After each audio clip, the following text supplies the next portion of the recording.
अब आते हैं 2014-2018 के बाद 2023 में क्या स्थिति बनने वाली, वो कौन कौन से मुद्दे हैं जो प्रभावी दिखाई पड़ते हैं।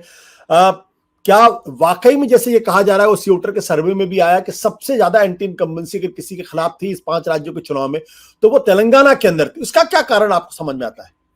बहुत कुछ। देखिए, एक परिवार का 10 साल राज, एक परसेप्शन बना, ठीक है। जो 5 साल पहले डिलीवरी थी, उसके बाद एक परसेप्शन बना कि एक ही परिवार है, करप्ट है, एमएलए से लोगों की थकान है, एमएलए के टिकट भी नहीं कटे। बीच में बीजेपी चैलेंजर बन के आ रही थी, लेकिन वो कहीं ना कहीं डाउन हो गया। आपको पता है कि कविता जी के खिलाफ भी केस चला दिल्ली में, जो केस तो नहीं चला बट बात बनी कि लिकर केस जो दिल्ली का था उसमें उनका भी इन्वॉल्वमेंट था। तो एक जो परसेप्शन है कि हो गया बस, अब ठीक है, मतलब ये इन्होंने जो करना था करा, लेकिन अब ये मैक्स हो गया है। और शहरों के बाद रूरल एरियाज में कहीं ना कहीं एंथुजियाज्म की कमी आई बीआरएस के खिलाफ। तो तकरीबन सर 2020-21 के आसपास बीजेपी सर्च कर रही थी तेलंगाना में, लेकिन पिछले कुछ एक साल में ऑर्गेनाइजेशनल कारणों की वजह से बीजेपी ने बहुत ब्लंडर्स किए। अपने चीफ को बदल दिया, स्टेट के इंटरनल रीजंस। कुछ लोग कहते हैं कि बीआरएस सिंह की सेटिंग थी तो उन पे इजी जाने के लिए कविता जी पे वो स्लो चले गए, ऐसा कहना है। मेरे पास कोई पुष्टि करने का साधन नहीं है, लेकिन उससे क्या हुआ कि कांग्रेस बीजेपी का ग्राफ वापस नीचे जाता गया। तो उसका फायदा कांग्रेस को कि एंटी इनकम्बेंसी वोट जो था वो कांग्रेस की तरफ जाने लग गया। और कांग्रेस ने भारत जोड़ो यात्रा के बाद काफी गेन किया। कांग्रेस की लीडरशिप भी स्ट्रांग रही। देखिए, रेवंत रेड्डी का नाम अब उठ के आ रहा है, लेकिन इनको हम 2-3 साल से फॉलो कर रहे हैं। ये माना जाता था कि ये बहुत aggressive leader, street fighter type leader है।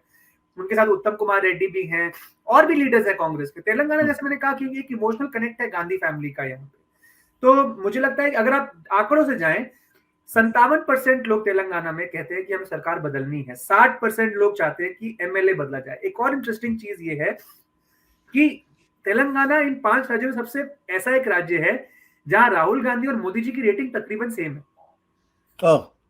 ये बहुत इंटरेस्टिंग है कि राहुल गांधी की रेटिंग मोदी जी को मैच नहीं करती है किसी भी नॉर्थ इंडिया के राज्य में। यहाँ पे कर रही है तकरीबन 66% मोदी जी का अप्रूवल रेटिंग है, 61% राहुल गांधी का अप्रूवल रेटिंग। अच्छा, अगर हम जाएं कि सीएम से कितने सेटिस्फाइड है, 53% कहते हैं सेटिस्फाइड। आपको लगेगा 53% बहुत बड़ा नंबर है। अब आप कॉन्टेक्स्ट देखिए, राजस्थान छत्तीसगढ़ में ये आंकड़ा 70% से ऊपर था, और फिर भी हम कह रहे हैं कि राजस्थान में सरकार बदल सकती है। तो मानिए 53% में कितनी नाराजगी होगी। और प्लस एमएलए को इन्होंने बदला भी नहीं।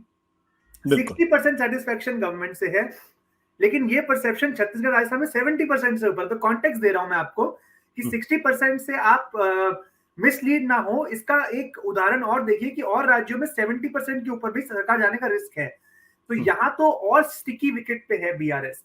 बट अंततः बात यह है कि मैनेजमेंट इलेक्शन का कौन अच्छा करेगा, ये इस समय कांग्रेस सबसे बड़ी चुनौती है। बिल्कुल।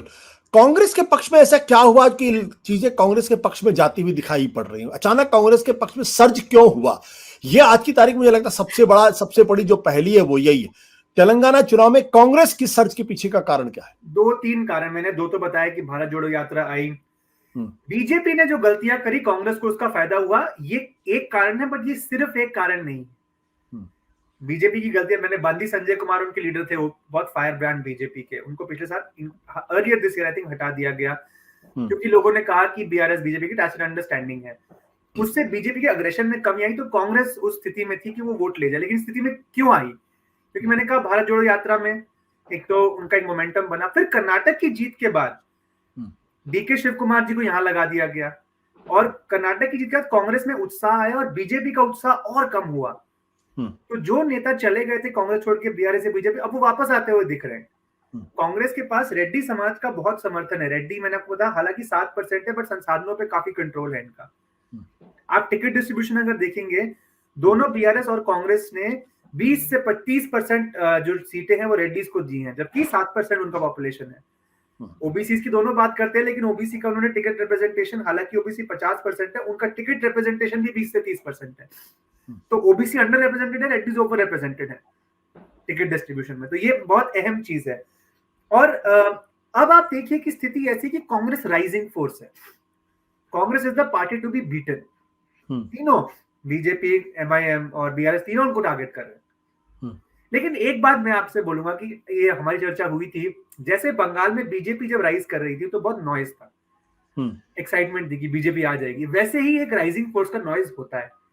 तो कांग्रेस के राइज को हम ज्यादा भी ओवर एस्टिमेट ना करें, ये भी गलती होगी कि हालांकि स्ट्रेटेजिकली कांग्रेस अच्छा कर रही है। कांग्रेस ने वो डिलीवरीज का भी अपना एक दिया है, जो प्रोमिसेस हैं उनकी, जो वो हर स्टेट में अब कर रहे हैं। लेकिन ऑर्गेनाइजेशनली बीआरएस ज्यादा मजबूत है कांग्रेस से आज की तारीख में। सत्य हिंदी का ऐप डाउनलोड करें गूगल प्ले स्टोर पर।